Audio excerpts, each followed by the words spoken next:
पिछले वीडियो में आपने देखा, फिर उसने सोचा कोई ऐसा जुगाड़ लगाए कि डॉक्टर से 1000 रुपए लेके ही आए। डॉक्टर बोले भाई ऐसा कर, इसका तो मेरे पास इलाज नहीं है। अब आगे देखिए। तू ऐसा कर, मैं तेरे को 500 रुपए देता हूँ, कहीं और इलाज करा ले जाके। अब उसने बोला नर्स इस मरीज को 500 रुपए दे दो। अब वो नर्स 10 का नोट उस मरीज के हाथ पे रख दिया। बोला ये पकड़। जैसे ही देखा, अब जैसे ही मरीज ने वो 10 का नोट पकड़ा और साइड होके देखा तो बोला डॉक्टर साहब ये तो 10 रुपए हैं। बोला अबे 10 रुपए नहीं है, 500 रुपए हैं। बोला 500 नहीं है डॉक्टर साहब, मैं शर्त लगा लो ये 10 रुपए हैं।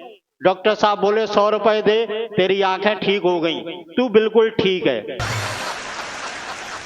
भैया डॉक्टर वो पढ़ा लिखा डॉक्टर, उसके हाथ नहीं आया और उस मरीज से 100 करके उसने 500 रुपए ले लिए।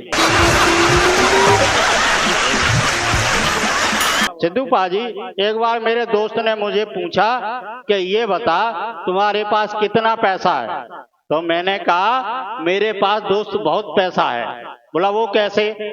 मैंने कही देख 15 लाख तो मोदी जी के पास पड़ा है और 5 बोरा आलू राहुल गांधी के पास पड़े हैं।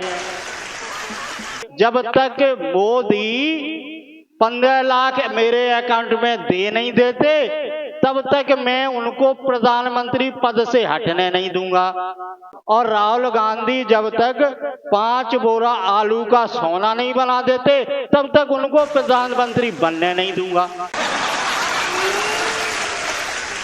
सिद्धू पाजी, अगर राहुल गांधी जनता को एक ऐसी स्टेटमेंट देते कि मैं एक ऐसी मशीन बनाऊंगा कि इधर से वाटर डालेंगे और उधर से क्वार्टर निकलेगा, तो हो सकता है वो प्रधानमंत्री बन जाते। एक आदमी के पास भगवान जी आए और उससे बोले कि देख अब तेरी जवानी ढल चुकी है और तुझ पर बुढ़ापा आने वाला है।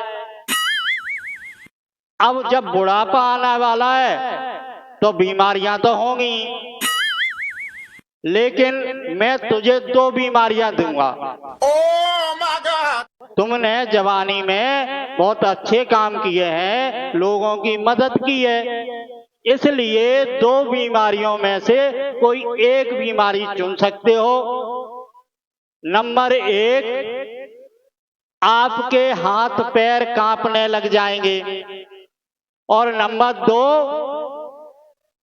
या याददाश्त कमजोर हो जाएगी। ये 2 बीमारियां होंगी, इनमें से आप क्या चाहते हो, कौन सी बीमारी चाहते हो, वो ही मैं तुम्हें दूंगा।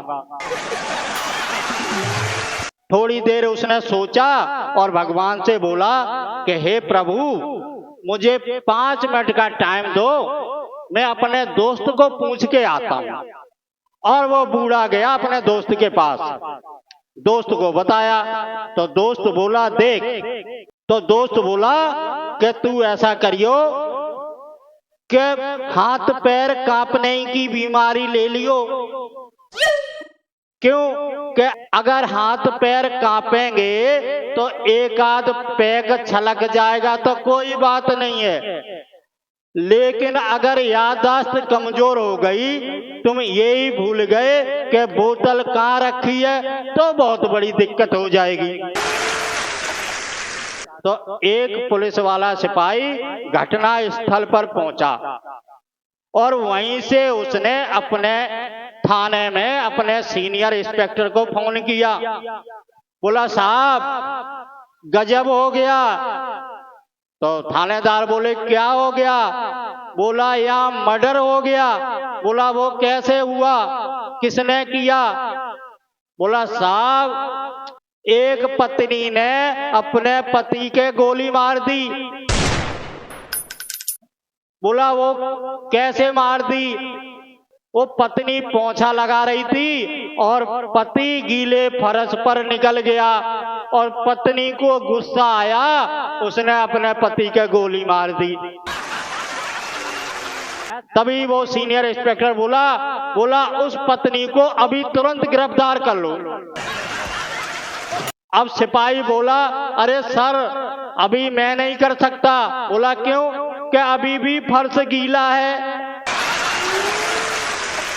एक पुलिस के सबसे बड़ा अधिकारी थे आईपीएस भवानी सिंह। तो भवानी सिंह एक दिन अपने बेटे को समझा रहे थे, कह रहे थे बेटा जब भी किसी से अपना परिचय दो तो मेरा नाम बताना, कहना मैं भवानी सिंह का आईपीएस का बेटा हूं। ये बात सारी उसकी मां सुन रही थी। तो मां उसको बेटे को अकेले में समझाने लगी। बोला बेटा ये मत कहना, ये कहने की जरूरत नहीं है, ये किसी को मत बताना।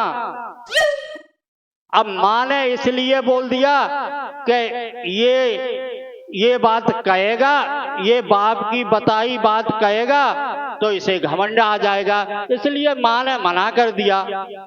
एक दिन उसके घर पे रिश्तेदार आ गए। रिश्तेदार देखते ही उसको बोले, बेटा क्या तुम भवानी सिंह के लड़के हो? बोला पापा तो यही कहते हैं पर मम्मी मना करती हैं। सिद्धू पाजी, हम भारतीय लोगों की अजीब ही कहानी है। अगर हम लोगों के घर में कोई चीज खो जाए और जो बैठा होगा ना भाई जाके ढूंढेंगे और कहेंगे तू खड़ा हो जा, तेरे ही नीचे होगी। सीबीआई और पत्नी में कोई फर्क नहीं है, ये एक साड़ी के दो पहलू हैं। सीबीआई और पत्नी दोनों एक ही हैं, ये एक साड़ी के दो पल्लू हैं।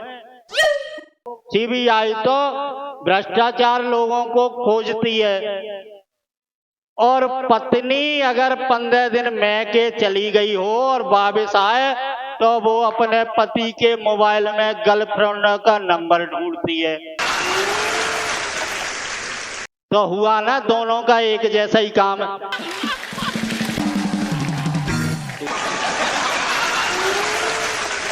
इसी के साथ मैं आपसे विदा लेता हूं और हाँ जाते जाते आप लोगों को बता दूं कि अगर आप लोग इस चैनल पर नए हैं तो कृपा करके चैनल को लाइक, सब्सक्राइब और कमेंट कर दें। और इसी के साथ आप लोग हंसते रहें, मुस्कुराते रहें और देखते रहें कप्पू कॉमेडियन नंबर 1 शो। इसी के साथ मैं आपसे विदा लेता हूं, तब तक के लिए नमस्कार, प्रणाम, जय हिंद। फिर मिलेंगे।